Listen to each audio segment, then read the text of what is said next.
Salam.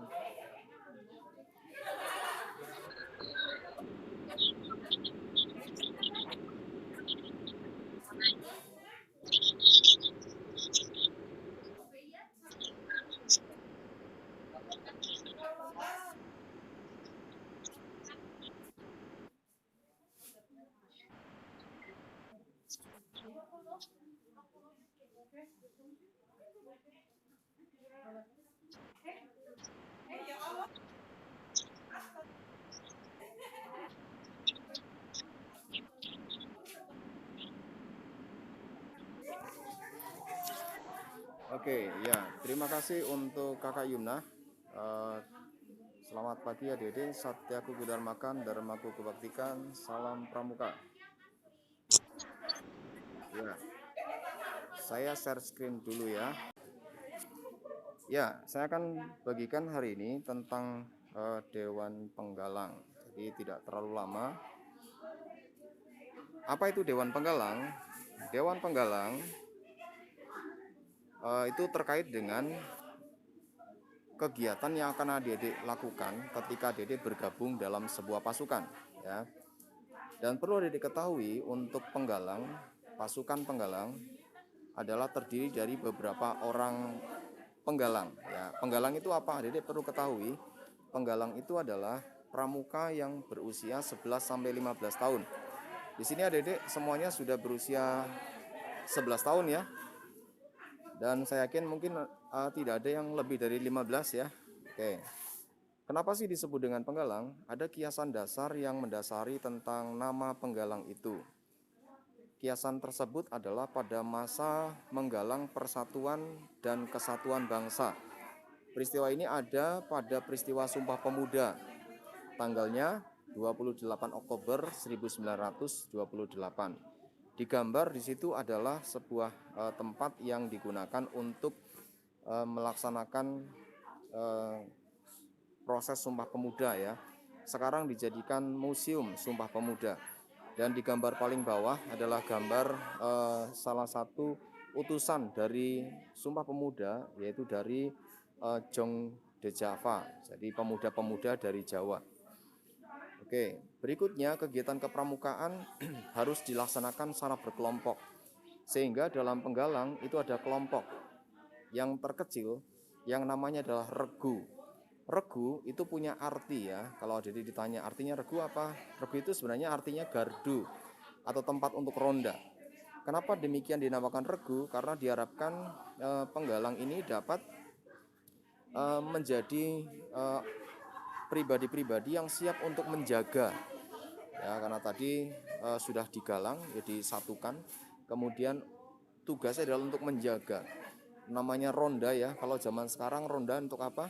Untuk menghindari adanya kemalingan atau membantu orang-orang yang kesusahan ketika malam hari. Jadi situasi apapun yang membuat sulit, penggalang dipersiapkan untuk memberikan informasi gitu ya, menjaga. Di sini nanti tugas penggalang adalah bisa untuk melaksanakan penjagaan, menginformasikan ketika ada di sana ada informasi bisa mengikuti, jadi bisa mempersiapkan diri untuk melaksanakan kegiatan. Oke, dan regu itu terdiri dari 6 sampai 8 pramuka penggalang. Jadi adik-adik ketika di pramuka penggalang berada di regu, maka jumlah penggalangnya adalah 6 sampai 8 orang pramuka penggalang. Begitu ya. Sampai saat ini mungkin ada berapa jumlahnya? Ya mungkin nggak sampai ya. Sehingga nanti diharapkan adik-adik setelah ini nanti mungkin akan ada tugas. Jadi kita tunggu waktunya. Nanti adik-adik selalu mengecek di kolaborasi di Google Class ya. Nanti ada kolaborasi untuk menentukan siapa yang menjadi pemimpin regu, siapa yang menjadi wakil pemimpin regu, dan nanti adik-adik siap untuk mengajak siapa. Ya, jadi seperti itu. Oke, jadi seperti itu ya. Ya, nanti sebentar lagi saya akan maju vaksin. Satu slide lagi ya. Oke, penggalang Regu yang di Penggalang yang tadi berjumlah 6 sampai 8 itu dipimpin oleh seorang pemimpin regu yang namanya adalah disingkat dengan Pinru ya. Dan pemimpin regu ini nanti akan bersama anggota regunya menjadi sebuah dewan regu. Susunan dewan regu ada 8 ya. 1 Pinru, 2 Wapinru, 3 penulis, 4 juru uang, 5 kegiatan, 6 perlengkapan, 7 juru masak, dan 8 perawatan. Oke, selanjutnya dari dewan regu ini kemudian akan berkumpul ya. Tetapi tetap antara regu yang satu dengan regu yang lain itu terpisah. Jadi putra dan putri itu terpisah. Regu putra nanti memiliki nama hewan ya, dan regu putri diberi nama dengan nama bunga ya. Dan kumpulan beberapa regu itu akan berada dalam satu pasukan. Minimal satu pasukan itu terdiri dari 3 sampai 4 regu. Ya, mungkin kita agak sedikit kesulitan di waktu pandemi seperti ini untuk membuat satu pasukan. Setidaknya kita berupaya ya, seberapa kita yang ada berupaya. Oke. Berikutnya untuk pasukan ini kenapa disebut pasukan? Pasukan itu berasal dari kata pa dan sukuan, artinya tempat untuk suku berkumpul. Jadi ada sebuah penggambaran bahwa pramuka itu seperti kelompok-kelompok kecil begitu ya, yang lincah, yang sigap. Ketika terjadi sesuatu maka bersama-sama ada kesatuan ya, ada kesatuan. Kemudian kesatuan ini membentuk sebuah kebersamaan. Kemudian nama pasukan nanti itu diberi nama pahlawan. Jadi kita masih belum mempraktekkan ini ya. Ketika nama regu, jadi ketika nama regu adik-adik ya, misalnya Matahari atau Garuda atau Elang gitu ya. Sementara kita masih menerapkan pasukannya, satu pasukan namanya sama, misalnya 4 regu semuanya Matahari. Jadi kita akan coba untuk mengubah di tahun pelajaran ini bahwa nanti nama regu semuanya beda-beda gitu ya. Dan dalam satu pasukan maka akan ada nama khusus, yaitu nama pahlawan. Pahlawannya boleh pahlawan nasional, boleh yang ada di pewayangan. Ya, di pewayangan misalnya laki-laki Arjuna ya, perempuan Sri Kandi gitu. Nanti untuk satu pasukan bisa saling berembuk. Yuk kita nama pasukannya apa? Nama regunya apa? Nama pasukannya apa? Gitu ya. Dan di pasukan inilah adanya Dewan Penggalang. Ya, Dewan Penggalang ada di dalam satu pasukan. Ya, sekali lagi adik-adik nanti akan terlibat di dalamnya, sehingga bagaimana Dewan Penggalang bisa terlibat, siapa saja yang masuk dalam Dewan Penggalang. Oke, Dewan Penggalang kalau menurut informasi yang kakak dapatkan itu adalah struktur kepemimpinan pasukan penggalang yang terdiri dari ada pembina dan pembantu pembina sebagai penasehat. Ya, tentunya untuk putra pembinanya putra, putri pembinanya putri. Kemudian di dalamnya ada pemimpin regu utama atau yang disingkat pratama. Salah satunya itu adalah pemimpin regu utama. Kemudian untuk yang pinru lain akan menjadi sekretaris dan bendahara. Sedangkan wapinru wapinru itu akan menjadi anggota Dewan Penggalang. Diharapkan nanti adik-adik bisa menjadi pinru dan wapinru. Ya, berikutnya, untuk tugas Dewan Penggalang mengadakan rapat minimal sebulan sekali. Jadi ini yang belum pernah dikerjakan ya, ada rapat minimal sebulan sekali. Untuk apa? Rapat ini untuk melaksanakan beberapa hal. Yang pertama, merancang melaksanakan evaluasi kegiatan kepramukaan. Ya, tentunya nanti ketika rapat ada arahan dari kakak pembina. Ya, yang kedua adalah menerima pertimbangan dan usulan atau gagasan regu untuk kemajuan pasukan. Misalnya kita membahas tentang menambah jumlah pramuka ya. Pramuka yang tadinya hanya beberapa, kemudian kita mau tambah jadi lebih banyak ya, nanti bisa dibahas di rapat Dewan Penggalang. Berikutnya mengatur waktu dan tempat latihan. Jadi Pratama, wakil seperti Pratama, kemudian sekretaris bendahara itu bisa mengatur waktu dan tempat latihan ya. Jadi waktunya latihan kapan, di mana tempatnya. Kalau seperti situasi saat ini, adik-adik bisa mengatur waktu tempat latihan secara daring ya, seperti yang kita laksanakan hari ini. Berikutnya merencanakan program. Jadi membuat program dan melaksanakan program. Adik-adik maunya apa? Jadi pramuka, adik-adik maunya kegiatan apa? Silakan adik-adik merencanakan sendiri ya. Jadi akan sangat menarik ketika semuanya berasal dari adik-adik. Kak, saya mau eh, jalan pagi, ya boleh nggak apa-apa. Mau mengadakan bakti sosial, ya silakan. Jadi silakan adik-adik merencanakan program apa. Kemudian dibahas di Dewan Penggalang. Berikutnya menyelenggarakan pemilihan Pinru dan Wapinru. Jadi di Dewan Penggalang akan dipilih siapa yang menjadi Pinru, siapa yang menjadi Wapinru. Dan yang ketujuh melakukan perekrutan anggota baru. Jadi adik-adik boleh merekrut anggota baru. Kalau mungkin beberapa waktu lalu kita merekrutnya dengan sistem seleksi massal gitu ya. Dan harapan kakak melalui kegiatan hari ini maka kita akan mencoba untuk melakukan seleksi dengan cara yang baru. Caranya gimana?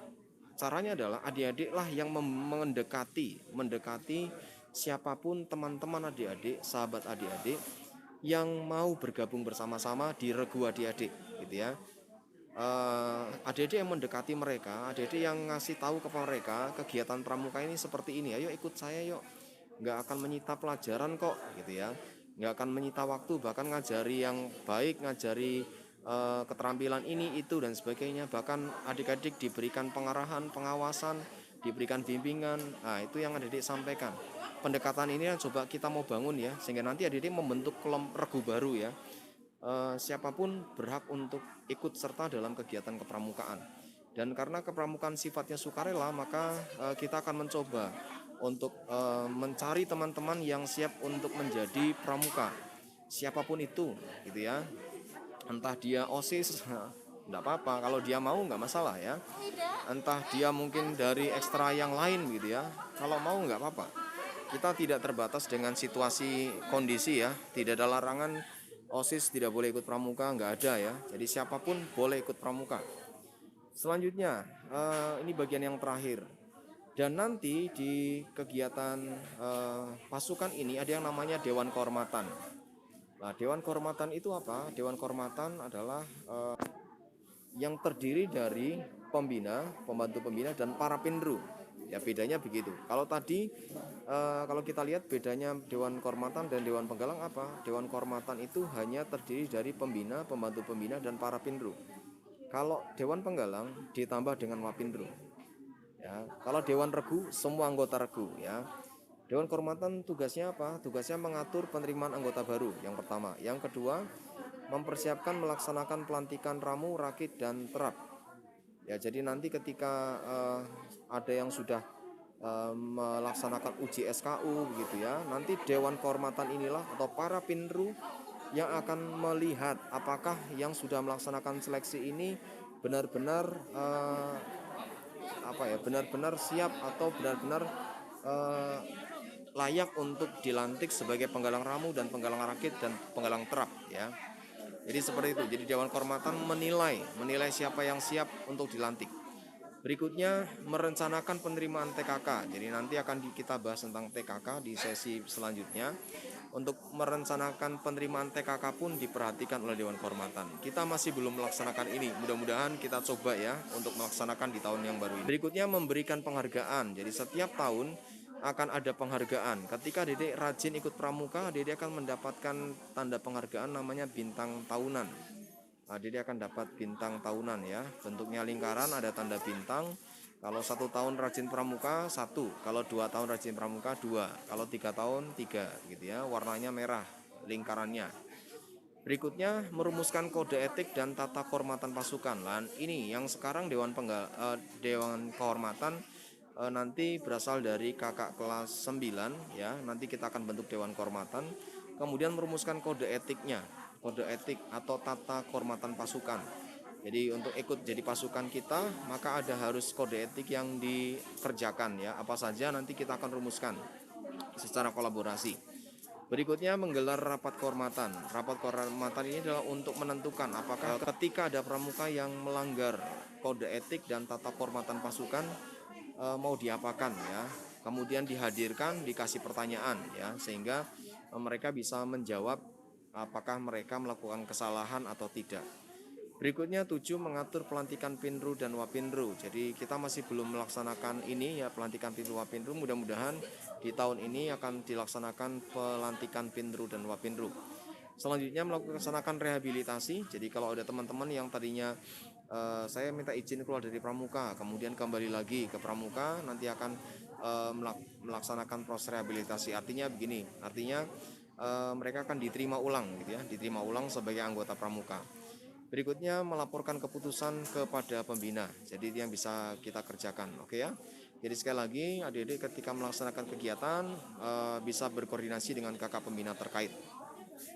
Oke, itu informasi yang bisa kakak sampaikan tentang Dewan Penggalang. Selanjutnya saya serahkan kembali kepada Kak Yuna. Ya, jangan lupa direkam ya. Terima kasih Kak Yuna, saya serahkan kembali. Terima kasih.